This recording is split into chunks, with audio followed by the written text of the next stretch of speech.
Hi, everybody. This is Dawn Mitchell, and welcome to Dawn of Sports. Today, we are talking Gopher women's basketball and some other stuff as well with my colleague, my guest. I'm so excited to have him on, Ahmad Hicks. We're going to talk about the women dancing and hosting and find out a little bit more about Ahmad himself. That's all coming up.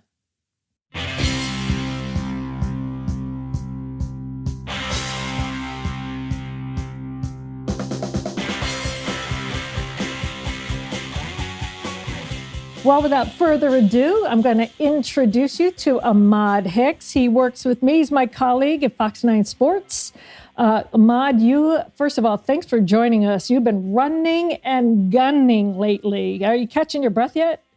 Look, today I had to take a day off because I had to move my schedule. On Fridays I'm off, but I have to get ready to cover this game. So it's been a circus the last month. I feel like just being available, going to every game, traveling to Indy for the Big Ten tournament. But you know what? It's all worth it, especially if they can make a deep run in the NCAAs.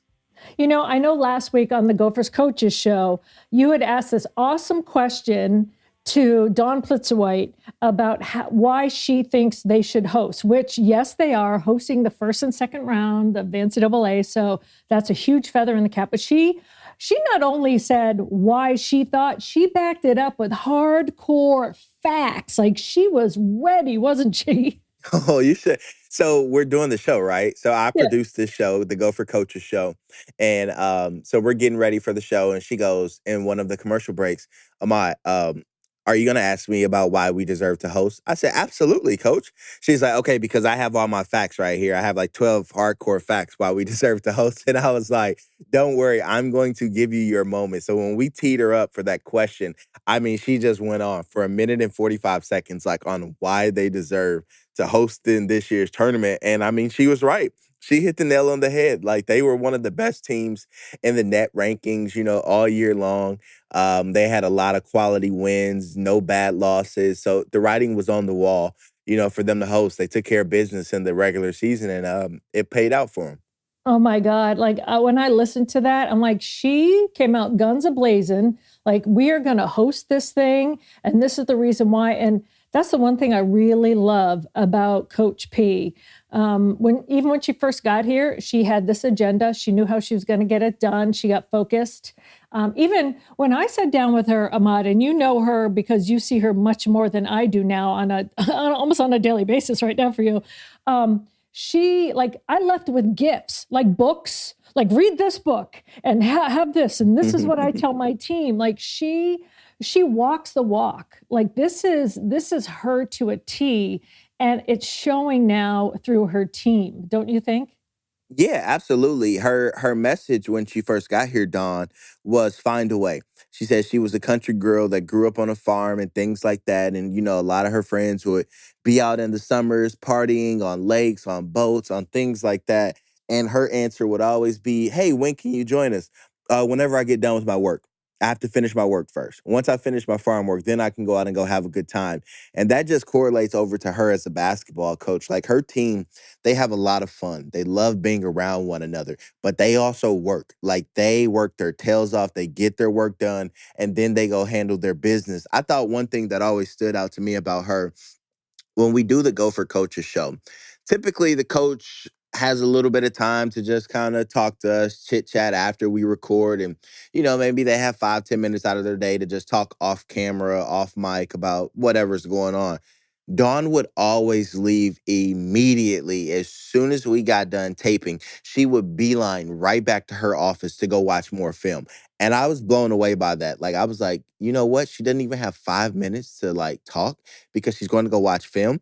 But it just shows you how much work she puts into her craft. And it's paid off. Her third year here. Now they're going dancing.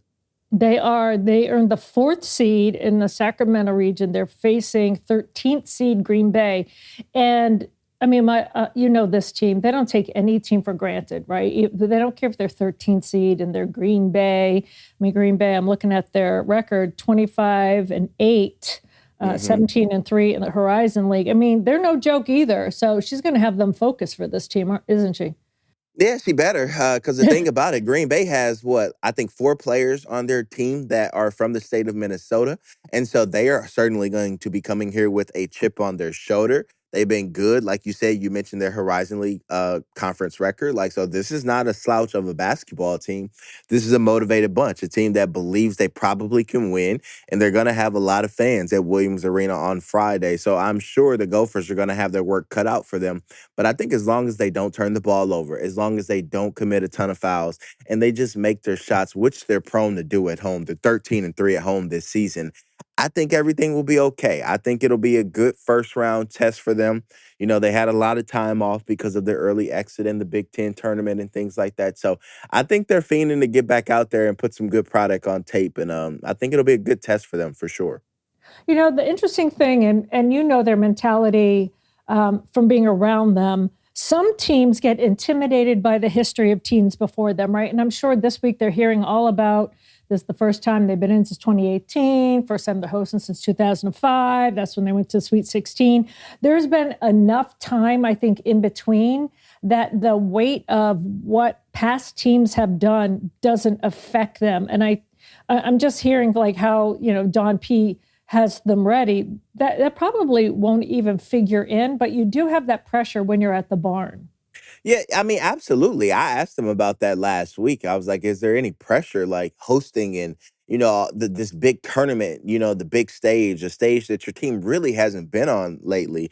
And she said no. She said we enjoy the precious moment. She was like, "You have to enjoy all of this," and she was like, "This is what we worked hard for." And for people who don't remember, the Gophers went to the WBIT and the WNIT in the most recent years, and they won the WBIT tournament. They lost the WNIT to St. Louis 2 years ago in the championship game. So they are a little familiar with postseason. I won't say postseason success, but playing in a postseason tournament and going far and having that one and done mentality. So I think that Ohio State game in the conference tournament was a wake up call for them. Now, we've heard these names: Maya Battle, Mara Braun, Tori McKinney, Grace Kaholski. Mhm. Which one of those, in your opinion, has really stepped her game up? I love how Tori McKinney's been playing this year. We like Mara Mhm. Braun as being healthy. You know, everyone crosses their fingers on that, and she's enjoying success. But in your mind, who have you really like said, "Wow, she's really stepped it up"? I think it's two players. I think I'll start with Tori McKinney. She's a sophomore. She was somebody who basically unseated Mallory Heyer, who had been a 3-year starter for the Gophers in the same recruiting class as Amaya Battle, Mara Braun, and Nehemiah Holloway. They all came in together. I did a story with them. And then I think Mallory found out that Tori was going to be a starter this year as a sophomore. And that kind of, caused Mallory to enter the transfer portal and go to Oregon. But I think Tori McKinney, she's lanky, she's tall, and she's skilled offensively and defensively. She's had a huge sophomore year for Dawn Plitzuweit and the Golden Gophers. And I think, if the Gophers want to go far and they want to be successful this year, Tori McKinney has to be healthy. She has to be on the court. And that game versus Ohio State, she was in a little bit of foul trouble and stuff Yeah. like that. So, they couldn't rely on her, but she's the Gophers' leading scorer, averaging 13 points a game this year. So I think she is instrumental to their success if they want to make a deep tournament run. The other name is Grace Kraholski. When she first came here 3 years ago, all she could do was just catch and shoot. That's what she was known for. Just sharpshooter, 3-point shooter. I'm going to shoot the lights out of the basketball. Now she can put the ball on the court. Now she can create her own shot. Now she can do everything that is asked of her, including play defense. So I think those two have to stay out of foul trouble. They have to hit big shot after big shot. And then, of course, Mara Braun and Amaya Battle have to have a big day. If those two don't have a big day either, it's going to be a long day. But I think the team is led by Groholski and McKinney now. Yeah, I mean, like we always say, you have to stress the defense too, but you also have to get out to that hot start. Like get the crowd in it at home, get it Hmm. early. You know, none of these sluggish starts and try to catch up like by halftime or the end. Yeah, and you know what the good thing about them is, Don? They can play from behind. Like they are a team that knows how to chip away. But like you said, the last thing you want is for Green Bay to travel here with all of their fans and to let them steal the momentum in the first half. Because now it doesn't feel like a home game. Now your backs are up against the wall, and that pressure that you spoke about a couple of minutes ago, that's when it starts to build a little bit on your shoulders when you're playing from behind in front of your home fans and in a game that everyone's expecting you to win. And so, yes, they have to start fast in this game. Absolutely. And we talk about the women's side of things, where the men's basketball team, I mean, they did great things under Nico this year, but there's only so much you can do with six players, right? Like I said, all they needed was a flute and a bandage around their head by the end, and they'd be like the Revolutionary War heroes just getting through the season.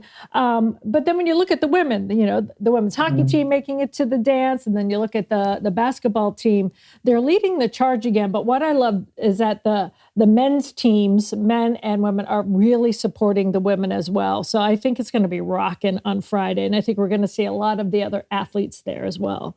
Yeah, and something they started doing towards the end of the year to get more students there was they start bringing teams there. Like, and that's the biggest way to grow your fan base, I feel like, because there's so many athletes on a college campus.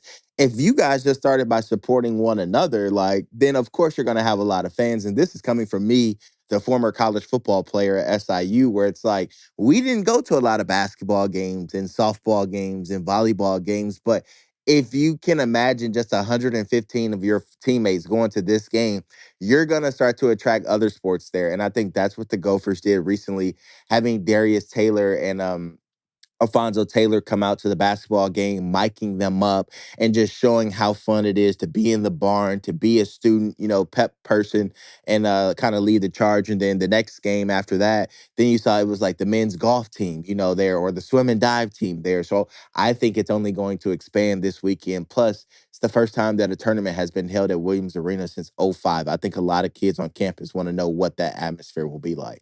Oh, absolutely. All right, we're going to hit a quick break. More with Ahmad when we come back. We're going to get to know him a little bit better. I know you've been here about 4 years now, right? But Yep. yeah, I'm going to. Some people, we're going to do like a little Q&A, get to know AH a little bit better after this. Welcome back, everyone. I am here with Ahmad Hicks, Fox 9 sports host, anchor, reporter. He's been doing everything, it seems, lately, running around the country, Indianapolis, back here now with Gopher Women. Also travels along with me for the Vikings. So, Ahmad, I know that 4 years have gone quick. It does feel like you have been working with me for like 10. I feel like I know your family, like your son, Simone. It's got to be hard, though, sometimes to come to a place that's so cold. I mean, I lived in Boston and then Chicago, so I thought I knew cold until I came here. But now you're settled in, right? You're in Minnesota now. Don't you feel it? Yeah, it's growing on me now, Don. Like I fully embrace it. I'm the guy, it's 35, 40 degrees outside, and I'm walking outside in like a quarter zip, no jacket or anything. Compared to when I first got here, I wore a bubble. I think I tell people all the time.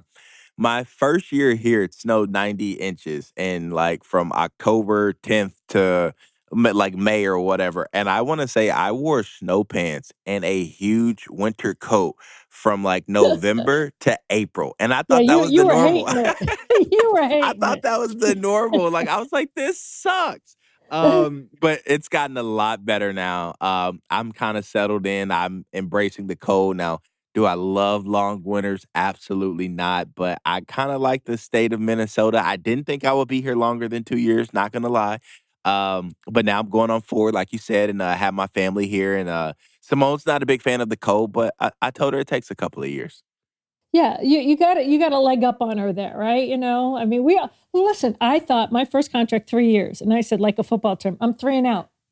I'm three and out. Mm-hmm. Mm-hmm. I'm on 21 right now. My brothers were like, "Do you own a compass? Do you even own one?" Like, and I'm like, "Yeah, I know, but like you do, you get assimilated pretty quickly, and you like me because you're from St. Louis, and when you even worked in St. Louis, you covered hockey. Like Mm-hmm. you know your hockey. So what was it like growing up in St. Louis, being a football player, but also, gosh, you made a run with the Blues, didn't you? Yeah, so St. Louis was cool. Born and raised there. Went to a school called Kirkwood High School, and then I went on after school. Got a D2 scholarship to Missouri Western to play football.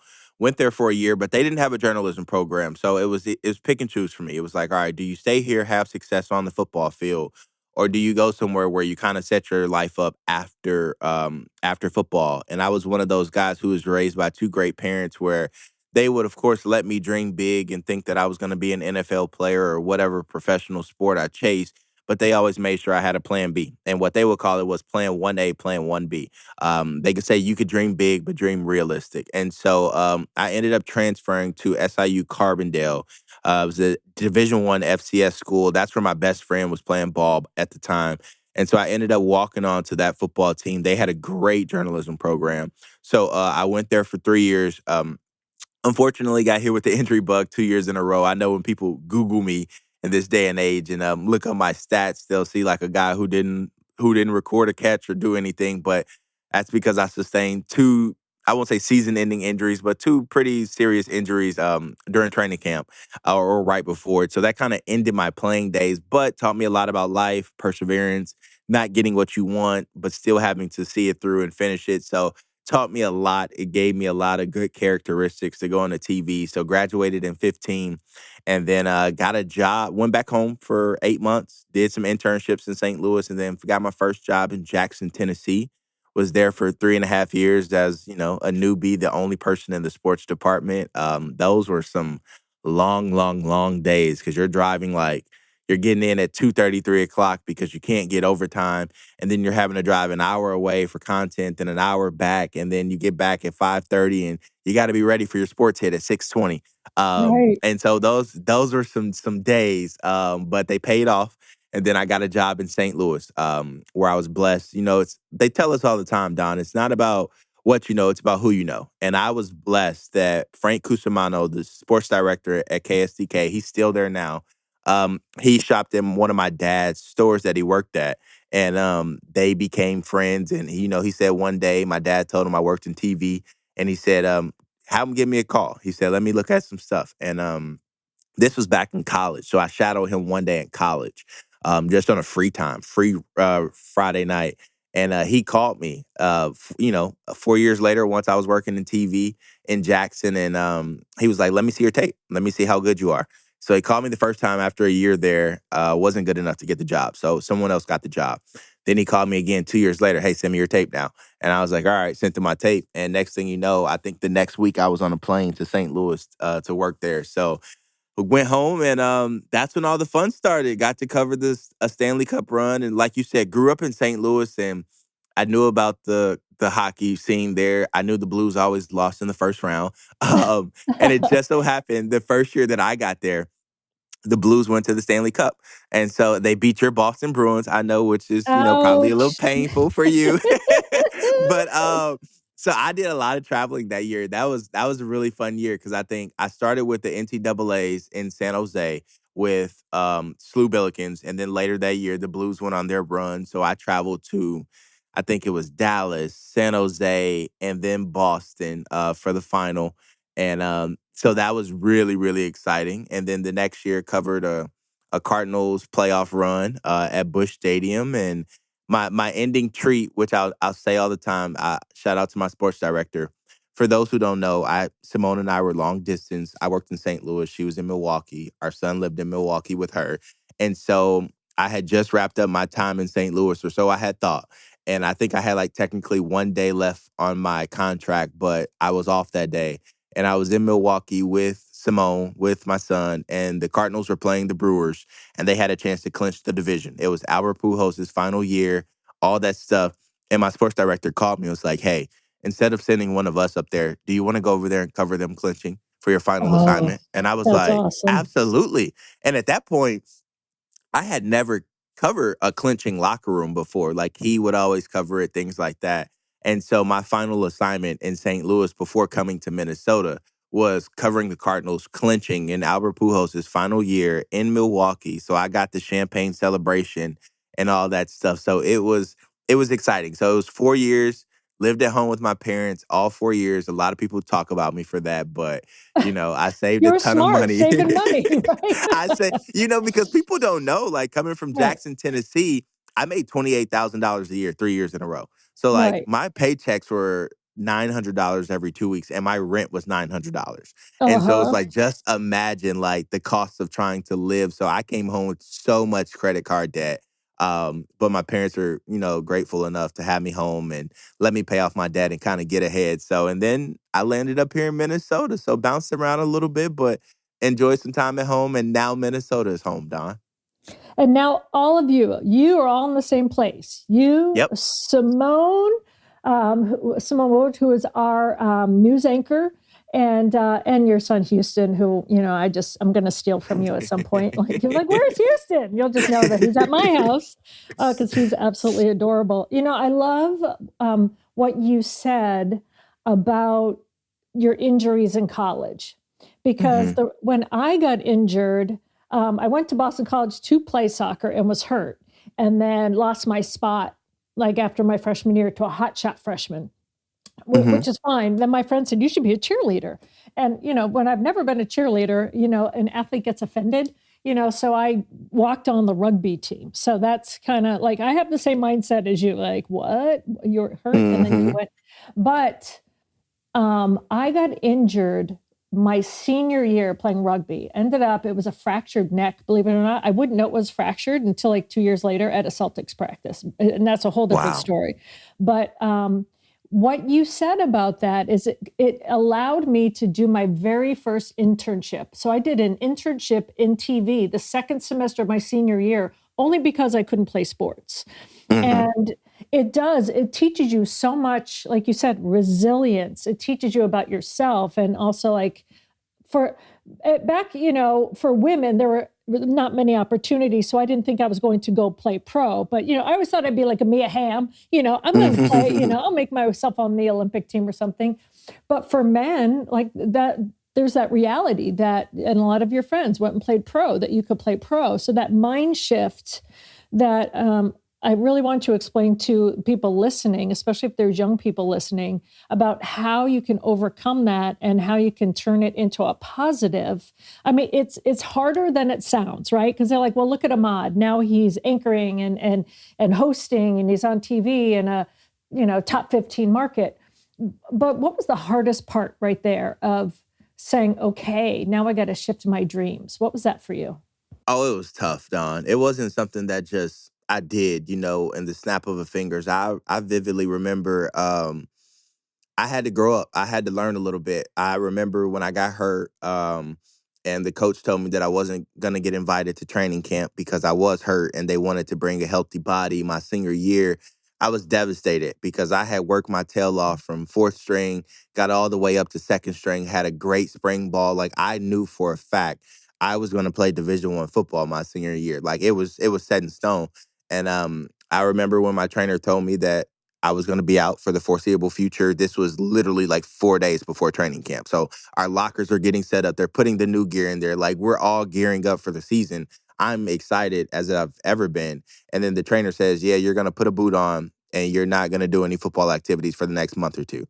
I was crushed. Like I went to my car, I called my mom, and I just like bawled my eyes out like for 25 minutes. And I was just like, what is wrong with me? Like, why me? Like this and that. So it was like really, really tough. And then I was also going through an internship at that time. And so my summers were kind of like brutal. Like I woke up at 5 o'clock to do a mailroom job. No, I would start a workout at 5 o'clock, go to my mailroom job from 6 to 10, finish my mailroom job in the summer, go do conditioning from 10 to 11 on my own, and then we'll have summer school, and then we'll have 7-on-7 or team practice or whatever in the afternoon, and then I still had an internship that I had to go do from 3 to 11 o'clock at night. So my days were busy from 5 to 11, while most of my friends were going to practice, sleeping in, going to parties, going swimming. I'm like literally busting my tail from sun up to sundown. And I'll never forget when I got the news that I wasn't going to play, I stopped going to my internship.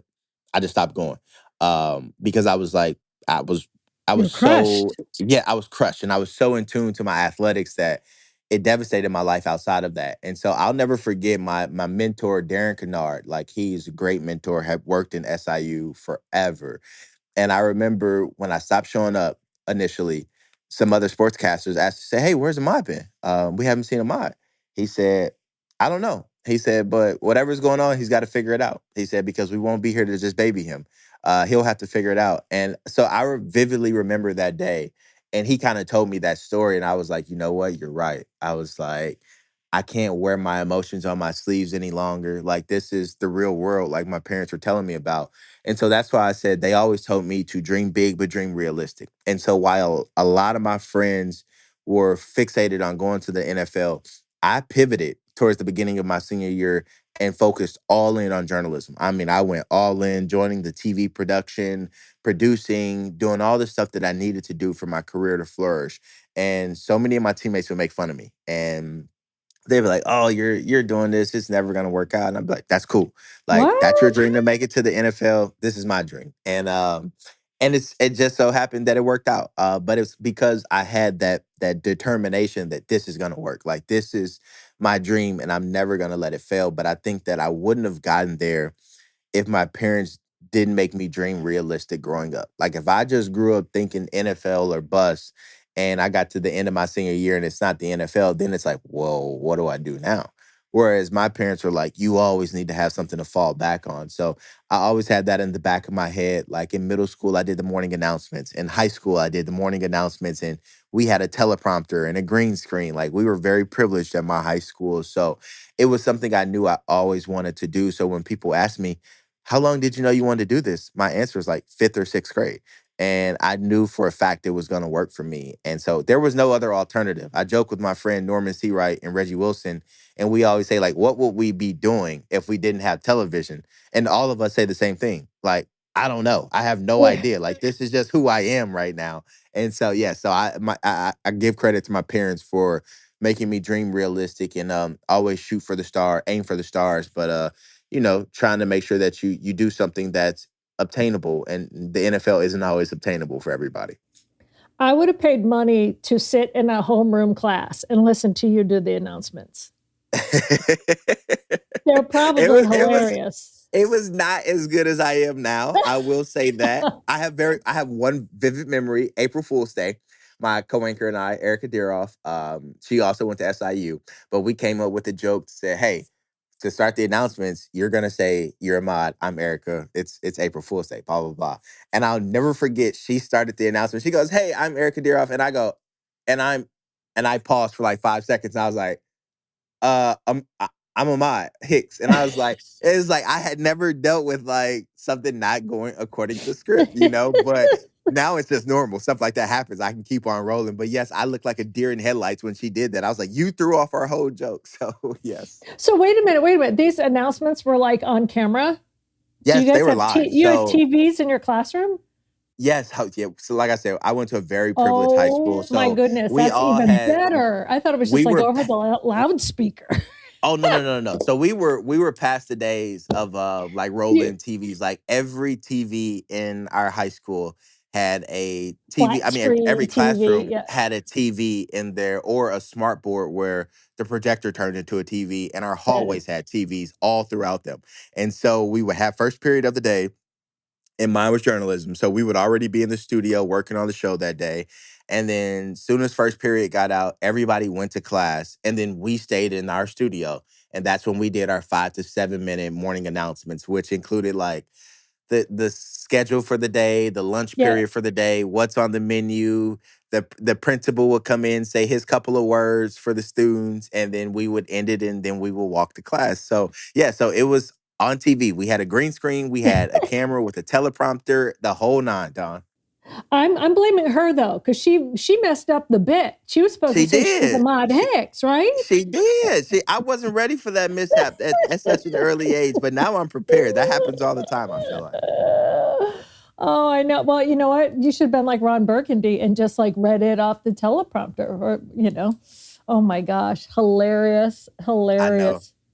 Well, before I let you go, what is maybe the one piece of advice that you would give younger people that are trying to get into journalism now? You and I, we both know we have so many people that ask us, like, Mhm. what did you do? And whenever I say be yourself, like, they're always like, what does that mean? I remember when someone said that to me, you didn't know. Right. What? We have the Oh man. luxury at Fox 9. They just let us be ourselves. And I mean, like, when I try to explain it, I'm like, don't have a double voice, sound like you do in real life. Right. If this is how you would react in real, like when you and I do bits together, that's really what we would say to each other in the sports office. So, you Mhm. know, what's your advice? Your advice? Honestly, it's that, and it's to be yourself, and that was the hardest thing for me to grasp when I first got started. Like, I thought I had to be like Stuart Scott, like, a mentor, not a mentor of mine, but someone that I idolized and just grew up, watching. I thought I had to have all the punchlines like him and, just hit every highlight like him. But I had to realize, like, it took me, I want to say, like 2.5 years to find out my voice myself. And granted, I was fortunate enough to go on TV for 5 days a week, 3 times a day. So I got ample opportunities to get my reps out the way. But I tell people all the time, you got to be yourself. Like, you Mhm. can't be anybody other than you. Like, if you crack jokes, you have this crazy personality, show that on camera, show that on a podcast, like, do whatever. So that's my biggest thing. Be you. And then secondly, what I always tell every young aspiring sportscaster nowadays, start now. Don't wait. Yep. Like, don't wait. Like, so many of us back in the day, like, and I'm sure things were totally different when you started, Don, compared to Well, me, but it's we like, didn't even have television. We just scribbled exactly. on rocks. It was you know, hieroglyphics. it's It just was, like, well, I'm not it's that like, old. no, no, not that old at all. But I No, feel like, I know. for like back in your day, news was like that was the only place to consume news, like the Correct. 5, 6, It's so 9, and 10 different o'clock now. news. Yeah, with like Exactly. YouTube and Instagram and social Podcasts and media. Yeah, everything. podcasts. Yeah, And yeah. so I tell everybody now, like, you have to start now. I was like, in high school, I didn't think, or we didn't have the luxury to be like, oh, well, I'm going to start a YouTube channel. I'm going to start streaming on Facebook and Instagram Live, and I'm going to create a podcast with my friends, and I'm going to do mock games. Like, we didn't have those opportunities. You know what I'm saying? Growing up. Whereas Yeah. nowadays, I tell people, if you want to be a sportscaster, what's stopping you from buying a microphone, buying a mixing board, and getting in front of a camera and doing it now on your laptop? What's stopping Hmm. you from starting your own podcast or your own sports social media site? Like, there are like, Don, like, what was an influencer when we were growing up? Like, that was no such thing. Where Nope. nowadays people are getting paid millions of dollars to be a sports influencer, a social media influencer. So it's like, start influencing now. Like, so if you're passionate about sports, go to your local TV station and ask for an internship or ask to shadow. If you're passionate about debating sports, start a podcast with your best friends. Start doing it now.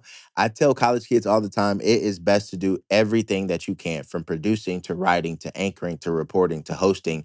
You have to find out if you really love this industry, because Don, you can explain it like me. Like, we don't get paid like everybody else thinks we get paid. And so it's like, Uh-oh. you really have to love what you're doing to be able to withstand a lot of the stuff that goes on behind the scenes. And so I tell people all the time, you have to be you, but you got to be versatile. You got to do everything, and you got to love what you're doing. If you don't love what you're doing, you're going to get burnt out, and you're not going to want to keep doing it after so long. Amen. Amen. And it also gets those reps in, like you're talking about, in front of the camera. Because the first time I don't even want to say kids, but people these days have the luxury of hearing their own voice. Remember the first time you had to leave a voicemail or your outgoing Ooh, message, and you're like, ooh. I sound like that.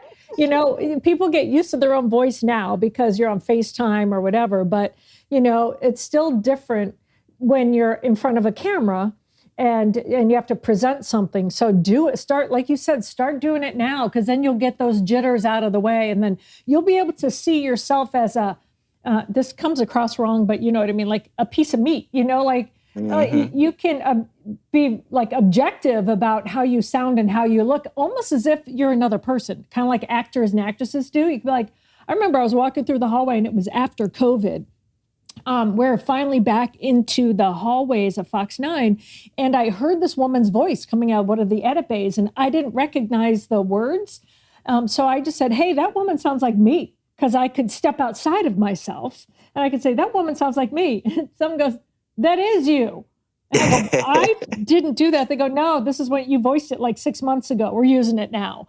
And they're like, that sounds like me. I said, yes, because can observe yourself as a different entity. It's really weird to say. Like it's almost like I can critique myself without being personal, if that's weird, you know? No, I get what you're Um, saying because for the yeah, first year of my career, I refused to watch myself back on TV because I hated how I sounded and how I looked. But it was then when I realized, like, well, Ahmad, you're only going to get better if you watch yourself and critique yourself. Like, so I had exactly. to get over that embarrassing bit. And now I have no problem watching myself back on TV or listening to my voice. Yep. And you could be like, hey, that guy sounds like me. And I'm like, that is you. Or no, that's a different guy. He does sound like you know, because we're so Absolutely. well tuned. So that's Mhm. sage advice. Well, Ahmad, thank you. I know it's kind of a crazy busy week, and I really appreciate you taking this like half hour to be with us. So glad we had you on. And I'll see you there tomorrow. Yeah, absolutely. Yeah, Unless you're absolutely. I off appreciate tomorrow, you. I'm not sure. No, I'm in tomorrow, so I Okay. appreciate you taking the time to let me talk about the Gophers and myself, and I'll continue talking about the Gophers all week now because it's a big week for them leading up to Friday. All right. Well, maybe we'll have you on again because we'll see how far they go. All right. Well, I'm looking forward to it, Don. I appreciate you having me on. All right, Ahmad. Thanks so much. Ahmad Hicks, everybody.